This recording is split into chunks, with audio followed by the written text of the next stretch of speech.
ओम शांति। आज 26 अप्रैल 2022। आज की साकार मुरली से बाबा हम बच्चों को गुण सिखाते हैं निडर बनने का। जो कुछ भी हमने होल्ड करके रखा होता है उसे छूटने का भय रहता है।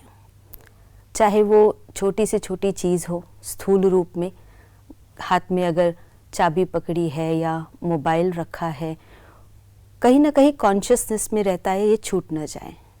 ऐसे ही सूक्ष्म रूप में भी अपना नाम खराब न हो जाए, पोस्ट पोजीशन चली न जाए, इस प्रकार के अनेक भय मनुष्य के मन में होते हैं। जो जो चीज़ों को उसने होल्ड करके रखा है उसको छूटने का उसे भय रहता है। और आत्मा ने सबसे पहले इस शरीर को होल्ड किया है, इसीलिए सबसे बड़ा भय जो होता है शरीर छूटने का, मृत्यु का भय रहता है। परमात्मा संगम युग पर आकर हमें इस भय से मुक्त करते हैं। वो हमें हमारा सत्य परिचय देते हैं कि हम शरीर नहीं आत्मा है, और आत्मा अजर अमर अविनाशी है।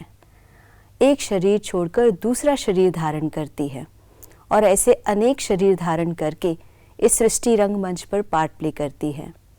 तो ऐसे शरीर रूपी अनेक वस्त्र धारण किए और छोड़े हैं, और ये स्मृति कि मैं आत्मा हूँ, इस अवेयरनेस में हम जितना रहते हैं उतना ही इस भय से हम मुक्त हो जाते हैं। मृत्यु का भय खत्म हो जाता है। एक ट्रांजिशन या कहे ट्रांसफॉर्मेशन का प्रोसेस है। एक शरीर छोड़कर आत्मा दूसरा लेती है।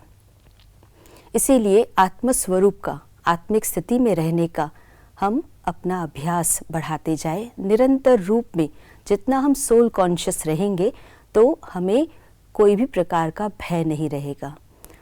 और भी कई प्रकार के भय होते हैं, जैसे कोई बीमारी आ गई तो उसमें भी लोग भयभीत हो जाते हैं।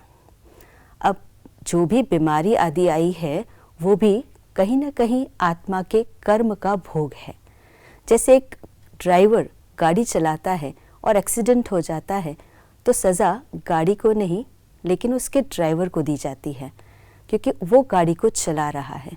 इसी प्रकार से जो आत्मा इस शरीर द्वारा कर्म करती है तो उस कर्म के द्वारा जो रिटर्न आता है, अच्छे कर्म का अच्छा या बुरे कर्म का बुरा रिटर्न, वो आत्मा को ही भोगना पड़ता है। तो बीमारी रूप में भी जो विकर्मों का भोग सामने आया है उसे खुशी से चुकतू करना है, योग बल से चुकतू करना है। मम्मा को जैसे देखा स्टोरी में, हम सभी जानते कि मम्मा को कितनी बड़ी बीमारी हुई, लेकिन मम्मा के चेहरे पर कभी भी उस कर्म का भोग दिखाई नहीं दिया। योग बल से कर्म भोग पर विजय प्राप्त की। तो निर्भय रह करके योग जितना हम बढ़ाते हैं उतना हमारे अंदर निर्भयता की शक्ति आती है और हम अपने कर्म भोग को आसानी से चुकतू कर सकते हैं।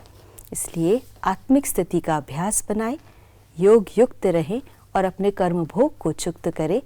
आज के दिवस की यही शुभकामना। ओम शांति।